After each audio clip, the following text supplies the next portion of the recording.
The Business Report, brought to you by the Youth Entrepreneurship Scheme, a department of the Ministry of Youth and Community Empowerment, supporting young entrepreneurs from idea to enterprise. Global companies doing business in Barbados are being reminded of the need to protect the environment and particularly the waters around Barbados. Minister of Maritime Affairs and the Blue Economy Kirk Humphrey made the comment during the christening of a new cargo vessel yesterday. Again, Sharika Griffith reports. As Barbados seeks to recover from its current financial position, investments from international businesses are being welcomed. But Minister of Maritime Affairs and the Blue Economy, Kirk Humphrey, is warning these companies they must adhere to the same standards as local enterprises. There's some ships that engage in behaviors on the waters that they should not. In relation to pollution, in relation to dumping, some still having to be dragged before courts and fined. That's not who we are. Barbados has now created for itself a blue economy that is committed to protecting the ocean. This ocean serves all of us. 90% of what we import comes through this port in Barbados, which means that we therefore need to take better care of the ocean. I am asking you again, before this day is done, I will ask of you many things, but I am asking you again to partner with us as we seek to protect the ocean. Minister Humphrey was speaking during the christening of the MV Tropic Island, the newest addition to the fleet of cargo vessels owned by Tropical Shipping. The ship, which can carry up to 1,100 20-foot containers, will dock in Barbados every other Monday. President and CEO of Tropical Shipping, Jeff Pfizer, says the Tropic Island is the fourth of 6 ships commissioned by the company, which represents a $150 million investment. The Tropic Island is the first of the 2 ships built specifically for the Windward region. The second ship that we're building for this region is the Tropic Jewel. She's just like the island, and she will be here in about a month, and we'll have both these ships in service here in Barbados. And these 2 ships are going to give us the added capacity we need to the growing Barbados market. Barbadian Yusilma Lashley has been named as godmother of the ship. Ms. Lashley retired from Tropical Shipping as traffic supervisor after 38 years with the company. Sharika Griffith, CBC News. Thanks, Sharika. Labour Minister Colin Jordan is concerned that young Barbadians are unable to secure full and decent employment. He notes many youth accept non-beneficial offers that put them at risk. He was speaking at the opening of the 11th ILO meeting of Caribbean Ministers of Labour. At best, some young persons may accept non-standard employment or employment in the informal sector where social protection is either very limited or even non-existent.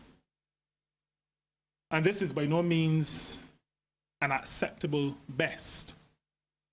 At worst, these disenfranchised young people may resort to deviant behaviors that are harmful not just to themselves, but to others, impacting our country's security, leading to the breakdown of our communities. Time now to take a look at how the stocks traded locally and regionally.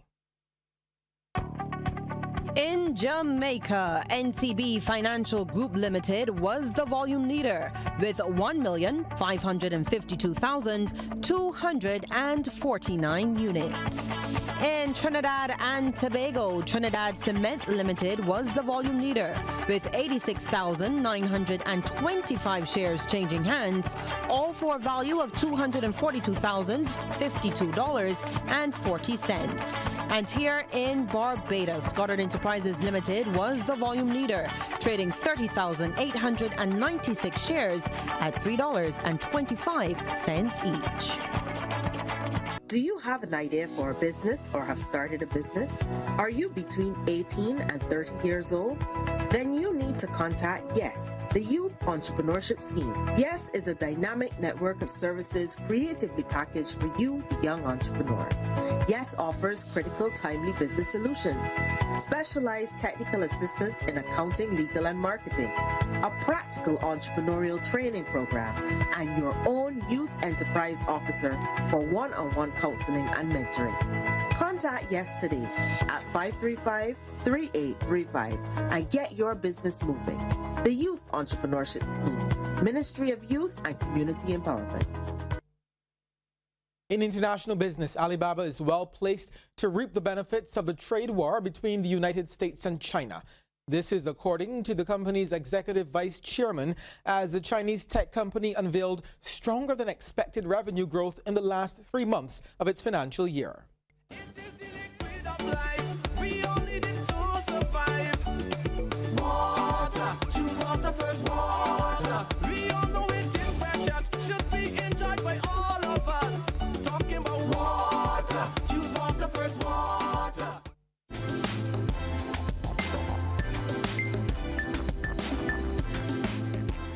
This is a big deal.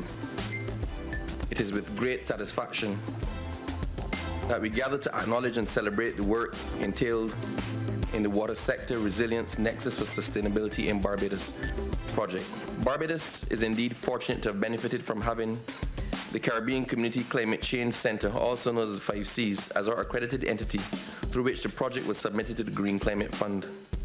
And we are the proud recipients of a mix of grant funding from the Green Climate Fund, totaling US $27.6 million and an additional $17.6 million received as an in-kind contribution. This massive undertaking will see these resources being used to achieve 3 broad areas of success.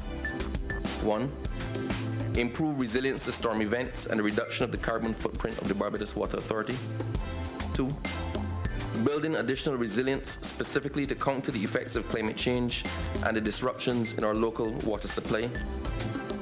And this is directly for the media, with a specific intent to bring a permanent solution to the northern parishes of St. Joseph, St. Andrew, St. John, and St. Thomas, which have been plagued by water outages and inconsistent supply. Barbados is one of 3 countries that has its own project, so single country project, as was already mentioned by the general manager.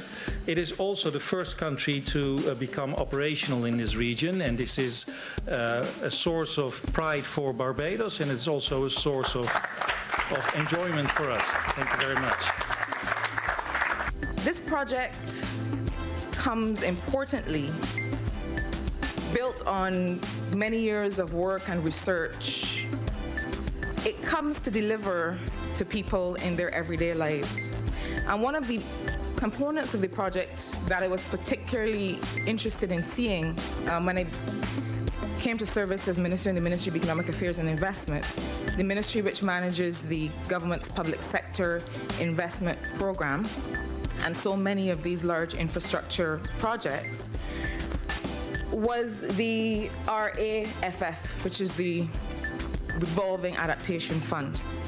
Because one of the things we have to be able to deliver to households in Barbados and to other sectors of the community is the wherewithal to be able to address for themselves issues of water supply and sustainability and climate resilience. And so on reviewing the project, and I have to say that I'm not surprised that Dr. Cadogan is now working as a consultant with the 5Cs on the project, having worked on the other side in VWA, because a lot of the work that has gone into this and a lot of the attention has really been about making sure that we get beyond the climate science and the argument, and we're able to develop something that delivers for people. And I want to congratulate you all on having been able to conceptualize that.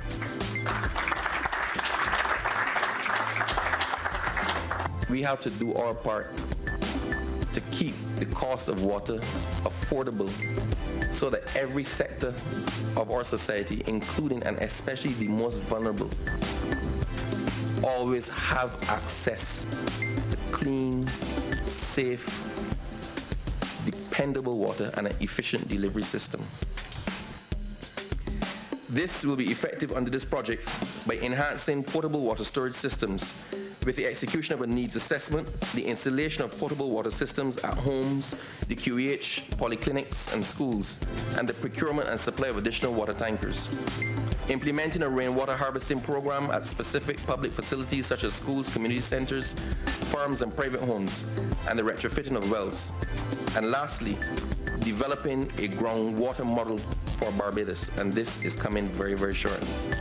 You can listen out for more about these plans under the Water Sector Resilience Nexus for Sustainability in Barbados project right here on Water Wednesdays.